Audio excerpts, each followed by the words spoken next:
Hey everyone, Shannon with AMRA, and we're going to jump right into this ghost mine. This is our third and final episode of us exploring this mine in the South Mother Lode of California and the weird sounds and freaky stuff that was going on in there. And I got to admit, after reviewing this video and listening to all of the different sounds on this part 3, I don't know what it is, but maybe it's because we had quite a few people. I think we had 6 of us that had gone all the way to the end of the mine.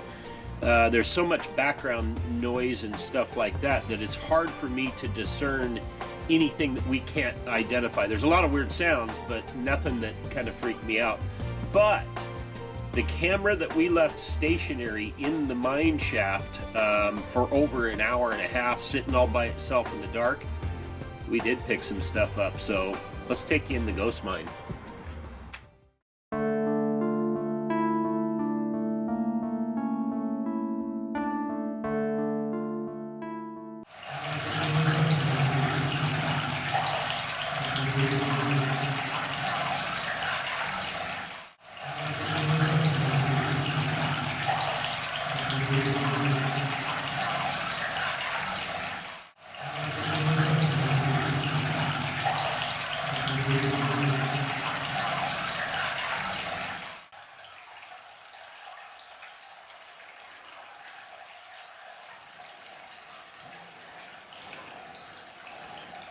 There's the other camera right there.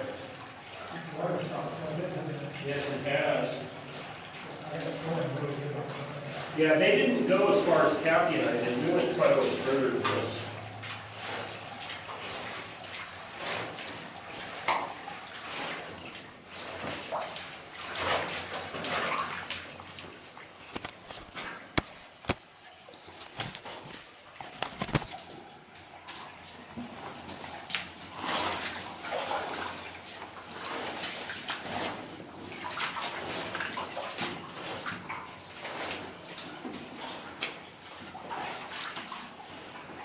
Yeah, Kathy, I remember this number 5 right here.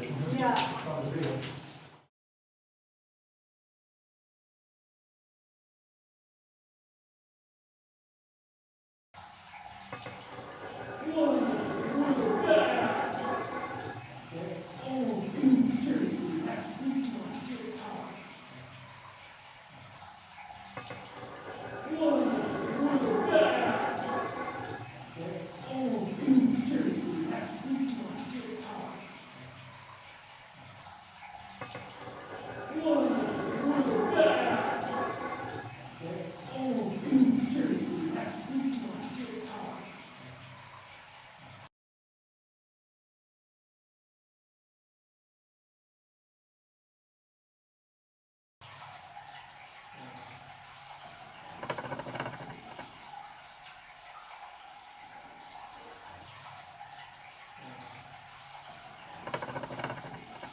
But I can tell you right now, bro, this stuff is really, there's your, Very frail. there's the beautiful sample right there.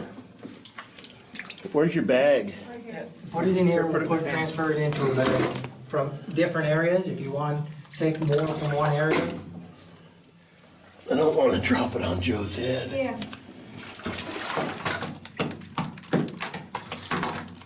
I don't think that they had much trouble making this No, not with that. shaft.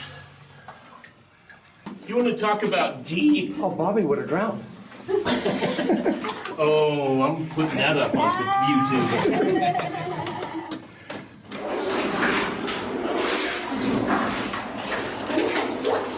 Nah! 62, 63. You knew that was coming. No, I didn't, but That was actually good, and I caught it on film. yeah, it's great. Yeah. I didn't want this time here. Probably. Yeah.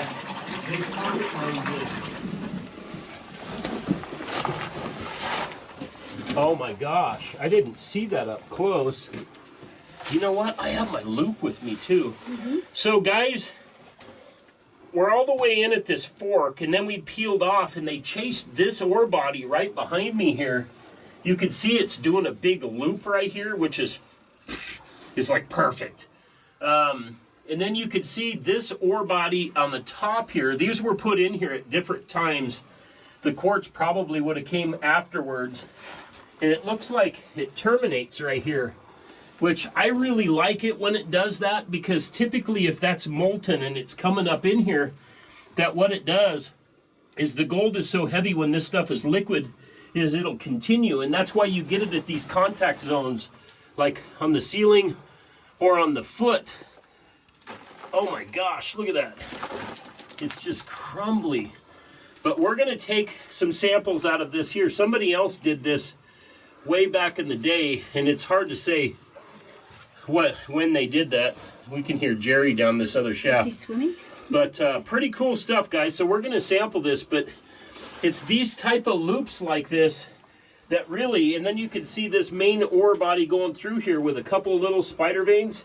We're absolutely going to take samples of this and take it back. So we'll get on this. Pretty cool. Even this quartz is decomposed. Let's get out of here, Jerry.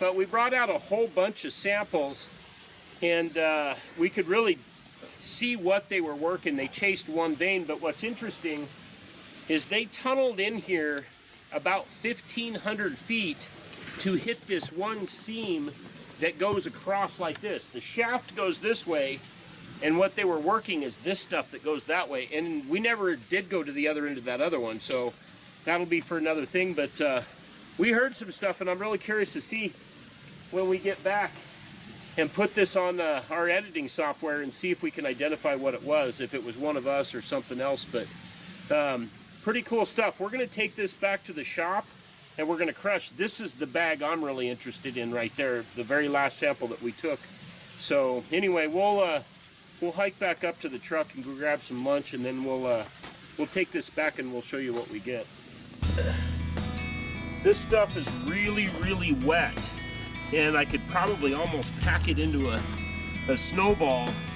And so what we're going to do is we're going to knock this down a little bit, and then we'll put it in our metal tray, and then Connie's going to cook that off to dry it out.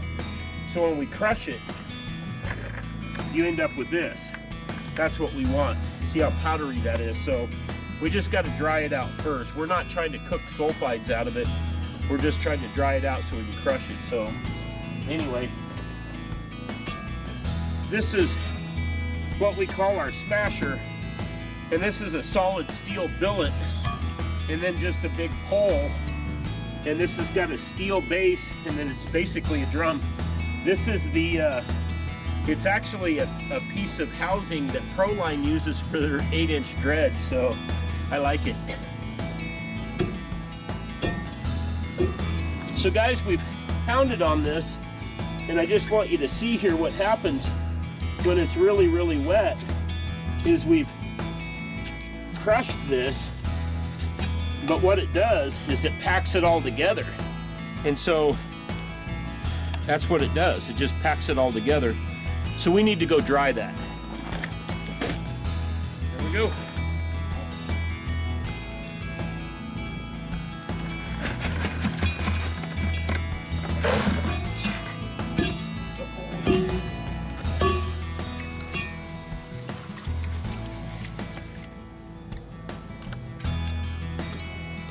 So what we do is we knock this down really tight, and then we take our loop, which I've got a 30 power, and then we just look at the corner and see if there's any gold.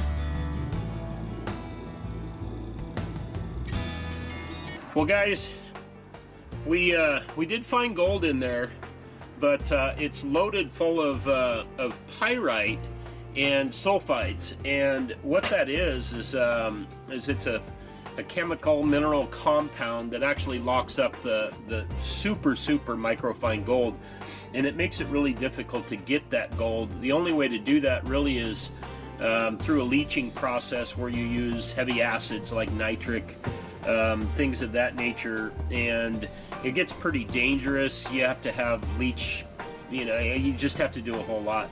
The only other way is to really superheat it in what they call roasting, which releases those sulfides into the air. It's really not that good for the environment. So we're probably not going to be doing a whole lot more in the ghost mine, simply because it's really hard to get the gold.